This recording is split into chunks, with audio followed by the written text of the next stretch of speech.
대화를 나눌 수 있는 계기가 될 거라고 믿습니다.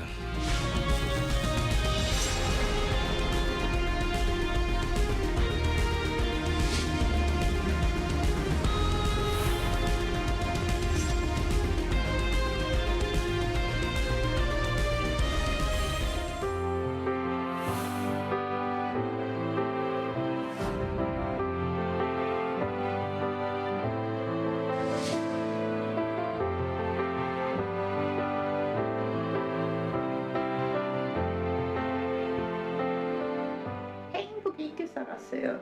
저기에서 아주 좋았어.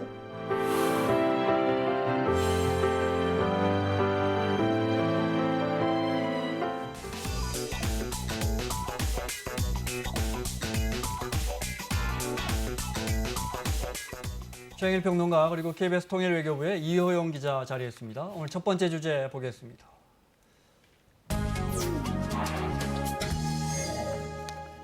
김정은 위원장, 푸틴 러시아 대통령과 두어 시간 전부터 정상회담 이어가고 있습니다. 70년 전쯤 할아버지 김일성 주석과 너무 똑같이 하고 러시아를 방문 중인데요. 자세히 알아보겠습니다. 단독회담은 끝났습니까? 네, 단독회담은 예정보다 한 1시간 정도 길게 했습니다. 네. 그래서 우리 시각으로 3시 정도에 끝이 났고요. 네. 지금은 확대 회담이 진행 중입니다. 네. 주요 의제는요? 주요 의제는 아무래도 한반도의 어떤 최근의 정세, 네. 다시 말하면 비핵화 문제와 관련된 얘기를 주로 나누고 있는데 그 단서를 좀 저희가 볼 수 있는 게 네. 확대회담 들어가기 전에 이 양측의 모두 발언이 있었거든요. 근데 푸틴 대통령은 한반도 정세에 대한 의견을 교환했다. 그리고 한반도 정세가 앞으로 긍정적인 방향으로 발전되기 위해서 제가 앞으로 뭘 해야 하는지 의견도 네. 교환했다. 뭐 이런 얘기를 했고요. 또 김정은 위원장은 이번 방문은 전략적으로 지역 정세 안정을 도모하고 공동으로 정세 관리하는 데 대한 심도 있는 의견을 나누는 데 목적이 있다 이런 얘기를 했습니다. 그리고 이 확대회담의 그 모두 발언이 공개될 때 양쪽의 배석자가 조금 보였는데 북측에서는 그 외무성의 이용호 외무상과 최선희 제1부상만 통역을 제외하고는 배석을 했고요. 러시아 측에는 한 4-5명이 배석을 했는데 그쪽에도 외무부 장관이 들어가 있었거든요. 근데 사실 뭐 김평해나 오수용 같은 경제 인사들도 갔는데 외무성 인사들만 확대회담에 배석을 한 것을 보면 핵심 의제는 아무래도 비핵화 비핵화다. 문제이다 이렇게 볼 수 있습니다. 네, 하나만 더요. 중요한 질문입니다. 김정은 입장에서 푸틴이 뭘 도와줄 수 있습니까? 일단 지금 대북 제재가 굉장히 강력하게 유지되고 있는 상황이잖아요. 네. 그런데 러시아는 유엔 안보리 5개 상임 이사국 중에 하나고 네. 러시아가 안보리 제재가 있고 미국 제재가 있는데. 안보리 네. 제재 있고 미국 독자 제재, 네. 뭐 EU 독자 제재 네. 이렇게 여러 가지가 있습니다. 그런데 가장 중요한 것은 안보리 제재. 안보리의 네. 제재인데 러시아가 이것을 뭐 대놓고 제재를 완화하자, 뭐 해제하자 이렇게 얘기할 수는 없지만 네. 지금 상황에서 북한이 상당히 진정성 있는 조치를 하고 있으니 이 정도는 좀 해제해 줄 수 있는 것 아니냐 하는 의견을 제시하거나 여론을 이렇게 조성하게 되면 미국 입장에서 상당히 부담스러울 네. 수밖에 없거든요. 네. 그런 부분이 아마 이번 회담의 주요한 부분이 아닐까. 지금 들어온 소식 하나 전해드리겠습니다. 박근혜 전 대통령의 형 집행정지 불허 결정이 내려졌습니다. 네.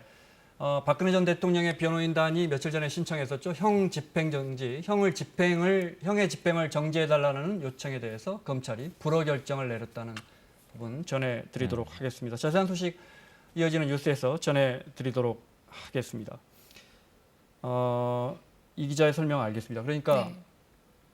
안보리 상임 이사국의 목소리 하나지만 네. 그 목소리 하나도 북한 측에서 강한 힘이 될 수 있다. 지금 상황에서. 네, 지금 안보리에 중국이 있고 러시아가 있는데 네. 만약에 중국, 러시아가 한 목소리로 북한의 입장을 지지하는 뭐 그런 상황이 되면 사실 상당히 미국으로서도 신경을 쓰지 않을 수 네. 없는 그런 상황인 거죠. 네. 그런데 지금 북미 회담이 멈춰 있고요. 네, 어떻게 교착이죠. 보면 서로 신경전을 벌이고 있는 상황에서 네. 유독 이때 미국이 가장 신경 쓸 수밖에 없는 나라 러시아를 찾았어요. 그 네. 배경은 어떻게 보십니까? 그 배경은 간단하죠. 사실 지난해 말에 북러 정상회담이 있을 것이다라는 이야기가 나왔었는데 이게 네. 잠잠해졌고요. 그리고 그 전에는 또 가을에 사실은 이 시진핑 중국 국가주석과 북중 정상회담이 있을 것이다라는 이야기도 나왔는데 이것도 잠잠해졌습니다. 네. 왜냐하면 트럼프 대통령과 김정은이 직접 친서를 주고받으면서 탑다운 방식으로 단판을 짓기로 지금 흐름이 흘러갔던 거죠. 근데 하노이 회담이 결렬되고 나서 북한은 상당히 고민을 했을 겁니다. 그럼 이제 올해가 가기 전에 연말까지 시한을 두고 미국이 새로운 계산법을 들고 나온다면 3차 북미 회담에 한 번 더 나설 용의가 있다라고는 했지만 이 지금 미국은 FFVD, 그러니까 완전한 검증 가능한 비핵화를 물리지 않고 있단 말이에요. 빅딜과 스몰딜의 충돌인데 네. 지금 우리 문 대통령의 굿 이너프 딜도 잘 먹히지 않습니다. 이런 상황에서 북한의 고민은 배후 세력을 좀 강화할 수밖에 없겠다. 우리도 뒷배가 있다. 아까 말씀하신 대로 안보리에는 중국과 러시아는 우리의 전통적인 우방이다. 그래서 이렇게 된다면 이제는 북미 양자 간의 탑다운 방식의 담판보다 네. 조금 복잡한 다자 외교로 선회하는 것 아니냐. 사실 올 초 신년사에 보시면은 제3의 길도 언급을 했는데 이 중에 하나가 어쩌면 다자 외교 방식으로 네. 전환하는 것일 수도 있다. 그래서 오늘 푸틴 대통령의 어떤 그 메시지나 역할이 김정은 위원장에게 매우 중요하게 네. 작용할 것이다. 이렇게 관망이 됩니다. 이 기자 그 부분에 대해 동의하세요? 네, 이 다자 외교 쪽으로 갈 수 있다, 다자 구도로 갈 수 있다라는 것은 당장 그렇게 한다라기보다는 이 북한에서 이런 여지가 있다라는 그렇죠. 것을 자꾸 제시하고 강조하는 것만으로도 미국의 보란 듯이. 그렇죠. 그런 네. 효과가 있습니다. 알겠습니다. 자, 김정은 위원장 어제 새벽에 출발했는데 블라디보스톡에서 열립니다. 모스크바가 아니고요. 네, 핫산 거쳐서 블라디보스톡까지 가는데 네. 장면 보겠습니다. 이거는 어제 새벽 네, 출발 네 모습이죠? 출발 모습이고요. 네. 조선중앙TV가 보도한 영상입니다. 네. 환송을 받으면서 지금 열차에 오르기 최고 직전에領導者있고요. 김정은 동지께서 러시아 연방을 방문하시기 위하여 4월 24일 새벽 전용 열차로 출발하시었습니다. 네, 지금 전용 열차를 타고 손을 흔들면서 출발을 여기는- 했고 여기는 핫산역에 네, 도착한 중간에요. 모습입니다. 네. 약식의 환영 행사가 네. 있었더군요. 네, 네. 예, 지금 이 러시아식으로 꽃과, 예, 그 소금과 빵을 전달하는 조금 그런 이렇게 음식을 떼 먹어야 네, 한다고요? 네. 네. 지금은 영접을 받고 여긴 김일성의 집? 네, 네. 그러다가 블라디보스톡으로 다시 이따 뵙겠습니다. 뵙겠습니다.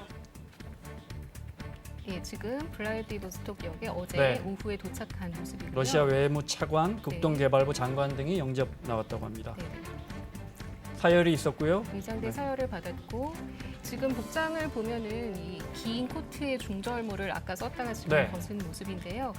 할아버지 김일성 주석이 러시아 방문했을 때 젊은 시절 러시아 방문했을 네. 때 모습을 상당히 연상케 사진이 하는 나옵니다. 모습이었습니다. 네. 똑같습니다. 거의 똑같죠. 네, 누가 봐도 중절모에. 그 이미지를 좀 의도적으로 보이려 한 거 따라했다. 아니냐. 네네. 그런 면이 좀 있어 보이고요. 네. 이 김일성 주석 시절의 러시아와의 우호 관계를 좀 다시 부각시키고 상기시키는 그런 네. 효과가 이런 이미지만으로도 또 줄 수가 있기 때문에 네. 그런 모습을 조금 더 강조한 게 아닌가 그렇게 보여집니다. 네. 러시아 국영 TV와도 거리에서 자연스러운 인터뷰도 했습니다. 네, 그 장면 보겠습니다. 국경에서부터 이렇게 이자도 말씀드렸지만 러시아민들의 뜨거운 환대를 받으면서 이번 방문이 매우 유익하고 성공적인 방문이 되며 또 당신의 대통령과의 만남에서 많은 문제든 의견을 교환하고 이 지역 정세를 안정적으로 유지 관리하고 공동으로 조정해 나가는 데서 매우 유익한 그런 대화를 나눌 수 있는 계기가 될 거라고 믿습니다. 네. 네, 이렇게 길에서 네. 서서 인터뷰를 하는 모습 자체가 사실 처음이거든요. 그러니까요. 네. 외국 언론하고 스탠딩 인터뷰를 즉석에서 한 건데 굉장히 물론 아마 이례적인 간단한 조율은 있었을 것 간단한 같아요. 조율은 네. 있었을 걸로 예상됩니다. 왜냐하면 아무도 이렇게 제지하는 모습이 없었거든요. 그렇죠. 네. 굉장히 자연스럽게 인터뷰가 이루어졌고 네. 뭐 이런 발언 외에도 그 영접 나온 러시아 인사들에게 이제 했던 얘기가 러시아 땅을 밟게 돼서 기쁘다. 그리고 이것이 마지막이 아닐 것이다. 이건 첫 번째 행보일 뿐이다. 이런 네. 얘기도 했고요. 또 선친인 김정일 국방위원장도 러시아에 대한 애정이 각별했다. 이런 얘기도 했고요. 네. 앞으로도 더 방문할 수 있게 되기를 바란다. 이런 얘기들을 그 남겼습니다. 지각대장이라는 푸틴 대통령이 또 정상회담 전에 먼저 기다리고 있었다는 사실 그것도 사실입니까? 네, 오늘 사실 예정된 시각이 한국 시간으로 한 12시 정도 시작될 거라고 예상을 했는데 그게 조금 늦어진 네. 것은 그 헬기로 이동을 하던 중에 지금 그 동쪽 지역에 산불이 크게 나서 네. 그 지역을 좀 돌아보고 오느라고 1시간 정도 늦어졌다 하고요. 네. 회담장 자체는 한 30분 정도 일찍 그렇죠. 도착했었다고 합니다. 네. 자, 일단 정상회담 직전에 두 정상의 입장 간단한 기자회견이 있었는데 그 영상도 보겠습니다. Мне очень приятно видеть вас в России. Уверен, что и ваш визит сегодня в Россию послужит делу развития двухсторонних отношений и поможет нам лучше понять, какими путями мы можем урегулировать ситуацию на Корейском полуострове, что можем сделать вместе, что Россия может сделать для того, чтобы поддержать те процессы позитивные, которые сейчас происходят. Мы приветствуем, безусловно, ваши усилия по развитию межкорейского диалога, по нормализации северокорейских и американских отношений. Ну и, конечно, в двухстороннем плане нам очень многое нужно сделать для развития торгово-экономических связей. Добро пожаловать. 이번 대통령과 만난 이 기회에 이자도 말씀하셨지만 오랜 친선의 역사 전통을 가지고 있는 두 나라 관계를 보다 더 공고하고 건전하고 발전적으로 발전시키는 데 아주 유익한 그런 만남이 될 거라고 생각하고 또 지금 전 세계의 초점이 조선반도 문제에 집중돼 있는데 이 문제를 같이 조선반도 정세를 평가하고 서로 견해를 공유하고 또 앞으로 공동으로 조정 연구해 나가는 데서 아주 의미 있는 그런 대화가 될 거라고 생각합니다. 기본적으로 중국과 러시아는 한반도의 비핵화에 원칙적으로는요. 찬성하고 있죠. 네, 여기에 푸틴 대통령 북한의 남북 북미 대화 노력을 지지한다 이렇게 네, 말했습니다. 이 대목이 네. 제일 중요한 대목으로 보여집니다. 그러니까 남북 관계의 이제 화해, 평화 분위기는 지지한다. 그리고 북미 간의 지금 대화 노력도 지지한다. 이렇게 이야기를 했습니다. 그러니까 푸틴 대통령, 러시아의 입장은 공식적으로는 현재 진행되고 있는 북한의 노력을 다 지지하고 지원하겠다. 잘 풀리는데 우리가 역할을 하겠다는 건데요. 사실은 이 북러 정상회담 발표하기 직전에 이틀 전에 발표하지 않았습니까? 25일로 다 관측을 했지만 외무성의 공식 발표는 상당히 늦게 나왔는데 그 직전에 러시아 외무성의 입장은 약간 좀 물러난 거였어요. 북한과 미국의 관계를 우리가 조율하긴 어렵다. 네. 왜냐하면 지금 미국과도 사실은 좀 이 원거리 관계에 있다라고 하는 이제 측면을 강조했는데 푸틴 대통령은 상당히 적극적인 개입을 지금 얘기하고 있습니다. 그래서 육자 회담까지 아까 이야기가 나오게 된 건데 앞으로 그렇다면은 북미 대화 노력에 대해서 북미 3차 정상회담이 열리게 된다면 러시아와 이 푸틴 대통령이 어떤 역할을 맡게 되겠는가. 그동안은 시진핑 주석의 역할은 컸지만 네. 러시아 역할은 배제돼 있었거든요. 네. 그래서 이제는 적극적으로 개입할 것으로 시사했기 때문에 지켜보도록 그러려면 되겠습니다. 판이 북미 대화의 판이 다자회담, 육자회담으로 넓혀져야 하는데 이 기자 설명대로 지금 그러면 뭐 이렇게 표현할까요?